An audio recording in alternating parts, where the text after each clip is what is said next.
Cogitation radiophonique. Le temps d'une rencontre avec Alfredo Zenoni, le micro de Cogitation radiophonique s'est planté dans un des bureaux de l'hôpital psychiatrique de Sanassia à Bruxelles.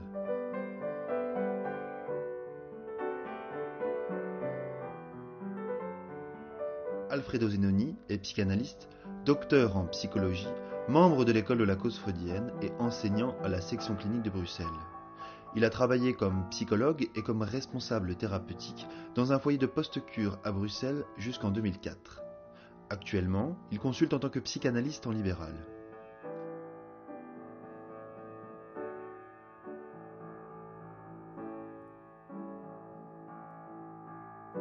On lui doit notamment de précieux ouvrages pour la pratique clinique quotidienne, tels que l'autre pratique clinique ou encore le corps de l'être parlant.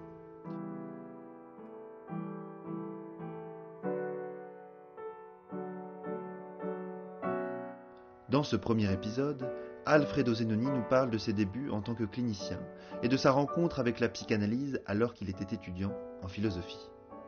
Aussi, il nous raconte comment il a eu à cœur d'introduire en institution la psychanalyse, qui est selon ses mots une manière de penser la maladie mentale plutôt que le psychanalyste lui-même. Alors, écoutons-le.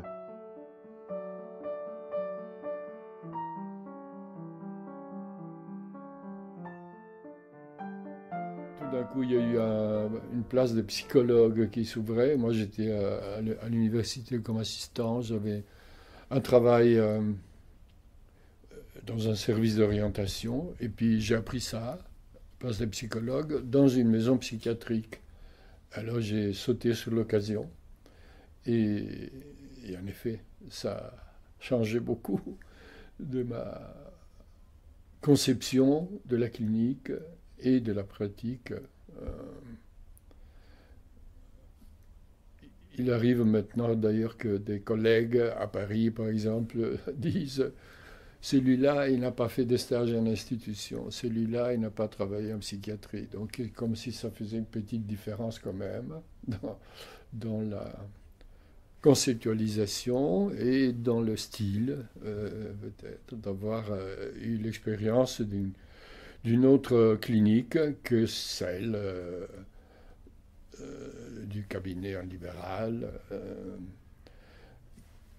Expérience en institution qui est très utile aussi pour le cabinet en libéral, puisque en libéral, on ne reçoit pas spécialement, disons, le psychanalyste ordinaire, s'il n'est pas le psychanalyste célèbre qui reçoit des demandes de psychanalyse entre guillemets didactiques, bien que Lacan ait supprimé cette distinction, bien sûr, il n'y a qu'une psychanalyse. Mais enfin, une chose est de recevoir un psychologue névrosé qui veut devenir analyste, autre chose c'est de recevoir quelqu'un qui ne sait pas s'il sent ce qu'il sent.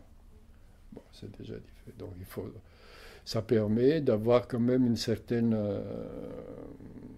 mobilité dans l'accueil des patients, d'avoir eu cette expérience en psychiatrie. Par ailleurs, le contact avec la psychose, enfin la psychose quotidienne, et dans sa variété, ça alimente la curiosité clinique et aussi bien ça aiguise l'intelligence des textes théoriques de Lacan par exemple. Moi je viens de la philo tout à fait originairement, puis je fais la psycho. Mais en psycho à Louvain, là on a eu la chance d'avoir des profs qui était psychanalyste, et un philosophe qui, au lieu d'enseigner la philosophie, lisait Lacan. Donc, moi, venant de la philo, j'ai fait un petit mémoire sur Heidegger, De Valence, traducteur de Heidegger en français, à l'époque, grand phénoménologue, enfin, grand philosophe, avait découvert Lacan. Et il nous a fait un cours en philo sur les complexes familiaux de Lacan et sur la question préliminaire à tout traitement possible de la psychose. Donc c'est vraiment la psychanalyse et la clinique qui perforait la philosophie. Et donc j'avais un copain qui était philosophe qui m'a dit, tiens, il y a De Valence qui est donc le grand traducteur d'Heidegger, qui fait un cours sur Lacan, tu dois venir. Enfin, lui-même étant philosophe aussi. Bon, bref, c'est comme ça. Donc, mais en psycho également, puis il y a eu Scott, Jacques Scott, qui a introduit Freud. On a fait un séminaire sur la Traumdeutung, et puis Lacan. Contrairement à d'autres facultés de psycho, j'ai eu la chance, si je puis dire, d'entendre parler de Lacan. Pas seulement de Lacan, de Freud. Et donc là, j'ai été mordu par la psychanalyse.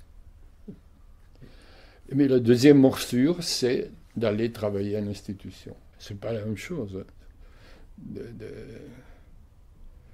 Enfin, je ne sais pas, d'avoir une petite consultation psychologique et donner des cours de psycho, c'est pas la même chose que de rencontrer chaque semaine des patients. D'autant plus que là, c'était pas vraiment à l'hôpital, c'était post-hospitalier, donc c'est un foyer résidentiel où les patients résidaient pendant 1 an, 2 ans. Et donc c'était une clinique au quotidien, avec des crises, bien sûr, mais enfin, c'était rare qu'il y ait des hospitalisations. Le grand problème, c'était celui après le foyer. Trouver une solution pour après le séjour au foyer. Ça m'a occupé presque 30 ans. J'ai introduit la clinique psychanalytique de la psychose, lui à la lumière de Freud et de Lacan. Ce qui détermine un autre type de rapport de la part des intervenants, quels qu'ils soient, infirmiers, assistants sociaux, psychiatres, psychologues, un autre type d'interaction avec les patients. Il y a 2 possibilités en général. Soit vous intervenez dans une institution comme consultant, psychologue par exemple, et vous avez des entretiens individuels, tel jour, tel heure. Soit vous intervenez comme un intervenant, donc dans l'équipe. C'est ce que j'ai choisi assez vite. Après les premières semaines, j'ai dit, si ça ne va pas, que je reste dans le bureau à attendre les patients.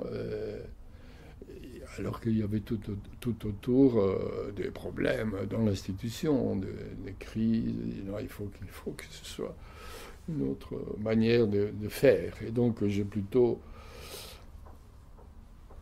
opté pour introduire une orientation analytique, des cliniques analytiques dans le travail en équipe. Et moi-même étant un intervenant parmi d'autres. Donc faisons les mêmes choses à l'occasion, même si j'avais un horaire réduit, mais enfin, je participais aux activités au même titre. Mais au même titre que moi, disons, les autres étaient aussi référents des patients. Et donc, on avait le même mode de présence, le même mode de pratique. Donc, c'est plutôt introduire la psychanalyse dans la conversation de l'équipe, dans les hypothèses qu'on fait sur l'orientation à suivre, introduire donc plutôt la psychanalyse que le psychanalyste, avec son bureau, sa place. Donc j'ai veillé à introduire la psychanalyse, voilà, comme manière de penser la maladie mentale, en étant le moins jargonnant possible, donc en utilisant le terme plus quotidien, mais aussi à partir donc de situations concrètes, donc comment s'adresser à un patient paranoïaque, donc très agressif, très susceptible, donc donner une idée de la paranoïa à partir de la situation clinique et la manière d'y répondre, c'est ça, introduire la psychanalyse, c'est introduire une certaine position et une certaine conception dans le rapport au patient. Donc, par exemple, d'indiquer qu'il est préférable avec un sujet difficile, et revendicatif, qui accuse le staff, etc., de ne pas entrer en polémique pour lui démontrer les pour et les contre des choses, par exemple, mais d'évoquer des problèmes généraux.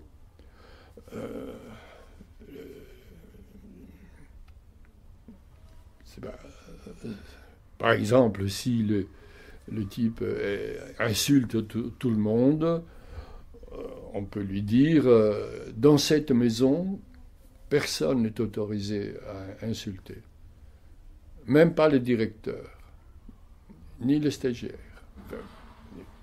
Une autre façon que de le sermonner comme ça directement à la deuxième personne.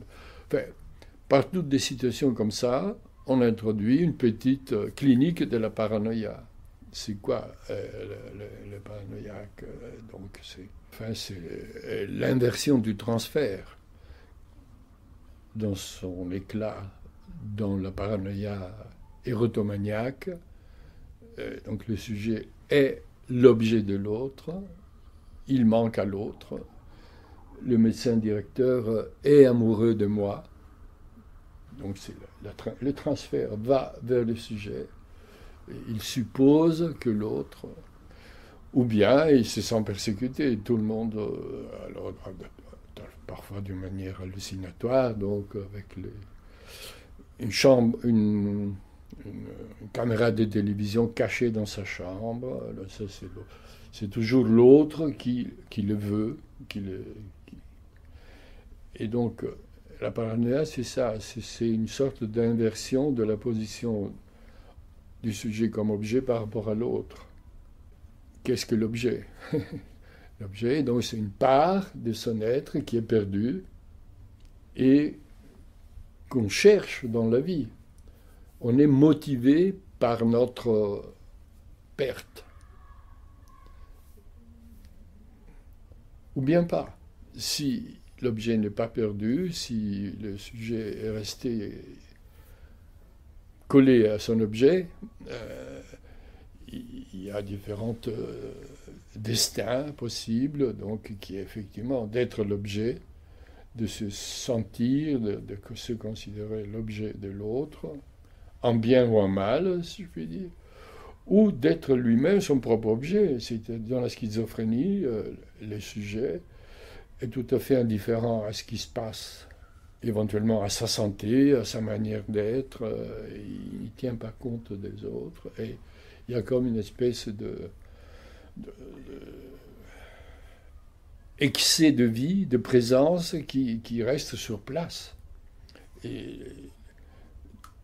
ça les pousse parfois à avoir le besoin d'extraire quelque chose de ce trop de vie par des scarifications, des automutilations, enfin des choses comme ça. C'est comme ça que j'ai fait passer quelque chose de l'orientation de la psychanalyse en clinique, à partir justement de la clinique quotidienne, et en suggérant des hypothèses.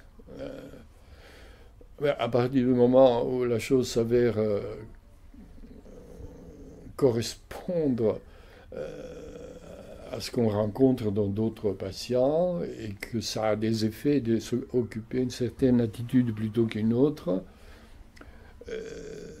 Ça donne envie de lire et de discuter. Et voilà. Mais il faut partir de la pratique quotidienne. Enfin, en quelque sorte, la pratique en institution, pour moi, c'est comme une sorte de présentation des malades permanente, comme on fait à Saint-Nazaire.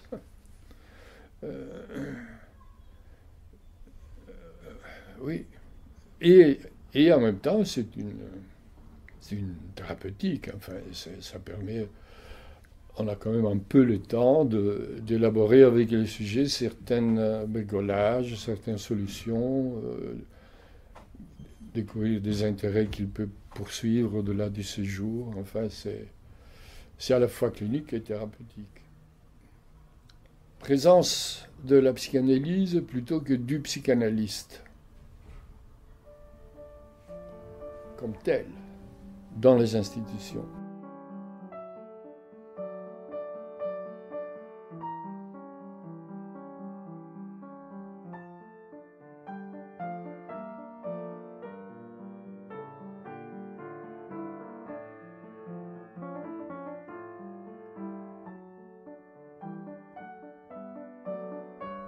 L'expérience, c'est-à-dire, comme je dis, assez vite, j'ai considéré que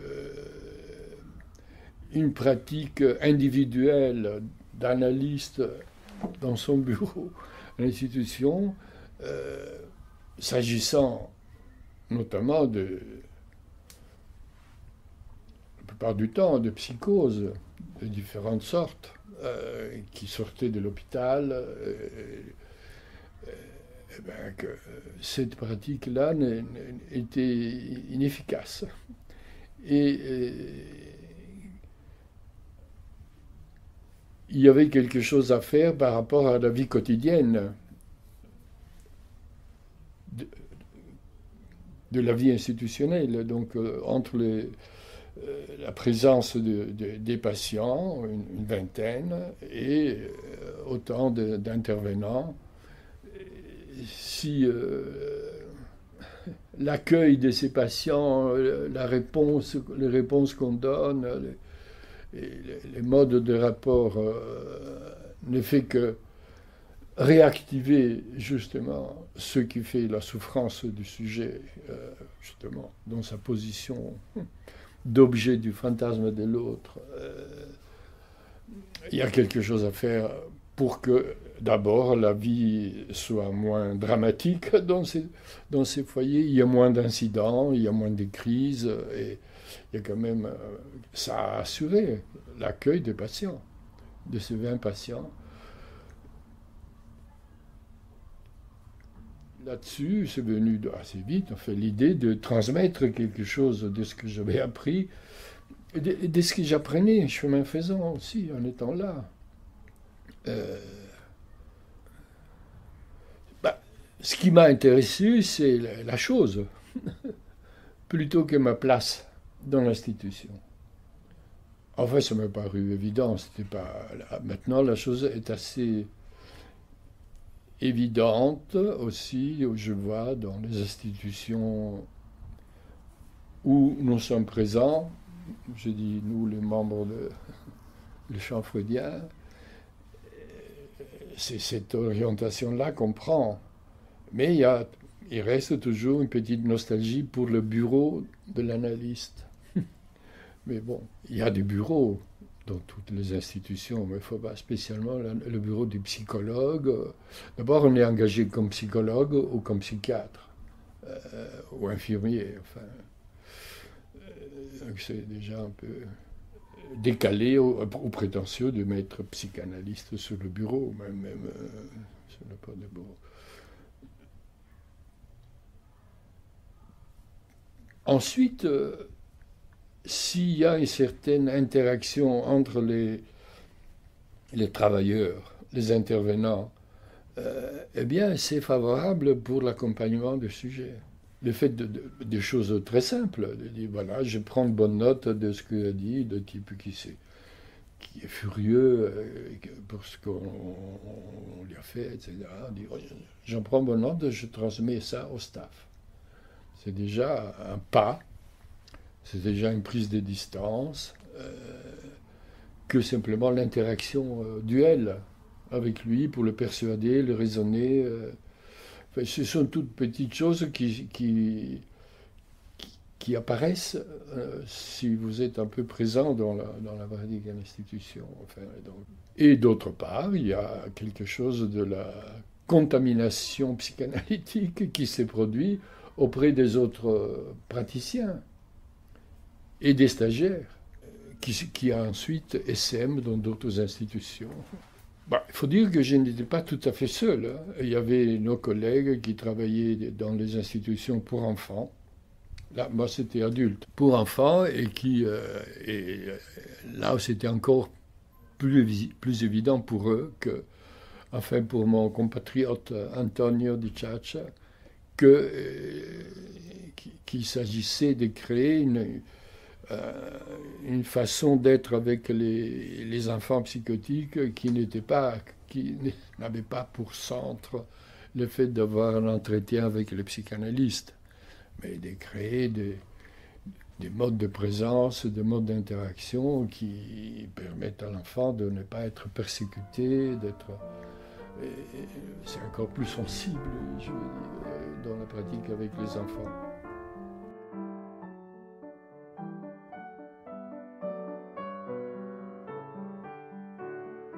Fin de ce premier podcast sur Alfredo Zenoni.